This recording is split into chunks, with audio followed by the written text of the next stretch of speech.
રાજકોટ સિદ્ધિવિનાયક મંદિર ખાતે ગણપતિ મહોત્સવનું આયોજન કરવામાં આવ્યું છે। આ મંદિરની સ્થાપના 2018માં કરવામાં આવી હતી।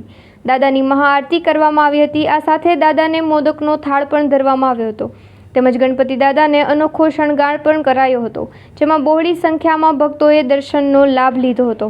જય ગણેશ। મારું નામ કાર્તિક કિરીટભાઈ કુંડલિયા છે અને સિદ્ધિવિનાયક ગણપતિ મંદિર રાજકોટના ચીફ ટ્રસ્ટી છીએ। આ મંદિરને 6 વર્ષ થઈ સ્થાપના, જે મારા મમ્મી ને પપ્પાના પ્રેરણાથી થયેલું છે અને દર વર્ષે ગણેશ ચતુર્થી નિમિત્તે જ 2 કલાક માટે ફક્ત ગર્ભગૃહ ખોલવામાં આવે છે ભક્તો માટે, જે ગણપતિ દાદાના ચરણ સ્પર્શ કરી શકે છે।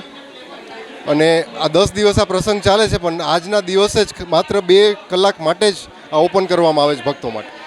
આ 6ઠું વર્ષ, રોજ આશરે 5 થી 10,000 વચ્ચે ભક્તો આવે છે। મહાપ્રસાદમાં તો વર્ષોથી અમારા ઘરેથી જ મહાપ્રસાદ આવે, બાકી લડ્ડુ ને એ બધા તો ધરીએ જ છીએ। આ સિક્યુરિટી છે, અંદર પણ અમારે 4 સિક્યુરિટી છે, બહાર પણ 4 સિક્યુરિટી ટ્રાફિકને કંટ્રોલ કરી શકે। પાર્કિંગમાં પણ અમારા માણસો છે। સૌરાષ્ટ્રમાં એકમાત્ર ગણપતિ દાદાનું મંદિર છે જે કાયમી 365 દિવસ માટે ઓપન હોય છે। તો બધા સર્વે ભક્તોને એક વિનંતી કે તમે આ લાભ ઉઠાવો। શાસ્ત્રીજી કમલેશભાઈ પંડ્યા, શ્રી સિદ્ધિવિનાયક ગજાનન ગણપતિ મંદિર, ચારુધામ, રાજકોટ। સર્વપ્રથમ તો સનાતન ધર્મની અંદર ગણપતિ મહારાજની પૂજાનો, દર્શનનો ખૂબ જ મહિમા રહેલો છે।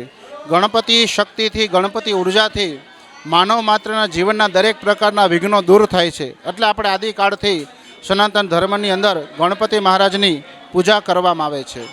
સાથે સાથે ગણપતિ મહારાજની પૂજાની અંદર ભાદરવા સુદ ચોથથી લઈ અને 14 સુધીનો જે 10 દિવસનું અનુષ્ઠાન છે, આ દિવસમાં વિશેષ પૂજા કરવામાં આવે તો દરેક પ્રકારની મનોકામના પૂર્ણ થાય છે।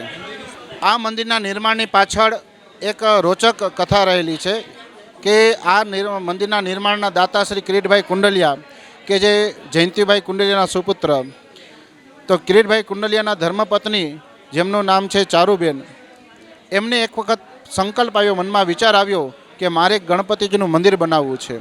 જ્યાં વિચાર કિરીટભાઈ કુંડલિયાને યાદી આપવામાં આવી, કિરીટભાઈ કુંડલિયા એ જ ક્ષણે એ વિચારને કામમાં પરિવર્તિત કરી અને આ જગ્યાએ આ 11 કરોડના ખર્ચે 3 વિભાગની અંદર કેવલ ગણપતિ મહારાજનું મંદિર બનાવવામાં આવ્યું છે। દર ભાદરવા સુદ ચોથની અંદર આ મંદિરનો નિયમ છે કે 2 કલાક માટે 7 થી 9 જેટલા પણ ભક્તોને મંદિરની અંદર જવું હોય અને દર્શન કરવા હોય તો ત્યાં દર્શન કરી શકે છે, ચરણ સ્પર્શ કરી શકે છે। 2018ની અંદર આ મંદિરની સ્થાપના થઈ અને આ મંદિરમાં નિત્ય બ્રાહ્મણો દ્વારા સવાર સાંજ મંત્ર પૂજા પાઠ દ્વારા, અભિષેક પૂજા દ્વારા ગણપતિની ઉપાસના કરવામાં આવે છે। આ મંદિરની અંદર અમે તો ઘણા બધા ચમત્કારો જોયેલા છે। આ મંદિરની બાજુમાં જ વોકાર્ડ હોસ્પિટલ છે કે જ્યાં બધા જ પીડિત વ્યક્તિઓ આવતા હોય, ધનવાન હોય, નિર્ધન હોય, સ્ત્રી હોય, પુરુષ હોય, અને રડતા રડતા મંદિરમાં આવે અને ગણપતિ દાદાને પ્રાર્થના કરે કે મારા સ્વજનને એનું આરોગ્ય સારું થાય, એવા આશીર્વાદ આપો, તો હું પાછો આ દર્શન કરવા કે માનતા પૂરી કરવા આવીશ। અને ખરેખર 2-5 મહિનાની અંદર એના સ્વજનને સારું થાય છે અને એ માનતા પૂરી કરી જાય છે। નાનો એવો સંદેશ એ છે કે સનાતન ધર્મનો અત્યારના સમયની અંદર ખૂબ જ વધારો થવો જોઈએ, પ્રચાર અને પ્રસાર થવો જોઈએ। એટલે આપણા સનાતન ધર્મના પ્રચાર અને પ્રસાર માટે ભાદરવા સુદ ચોથથી લઈ અને 10 દિવસ સુધી જ્યાં પણ ગણપતિ પૂજા થતી હોય, ગણપતિના પંડાલ હોય, ત્યાં જવું, ગણપતિને આરતીમાં, પૂજામાં ભાગ લેવો અને સનાતન ધર્મને બળવાન બનાવવો।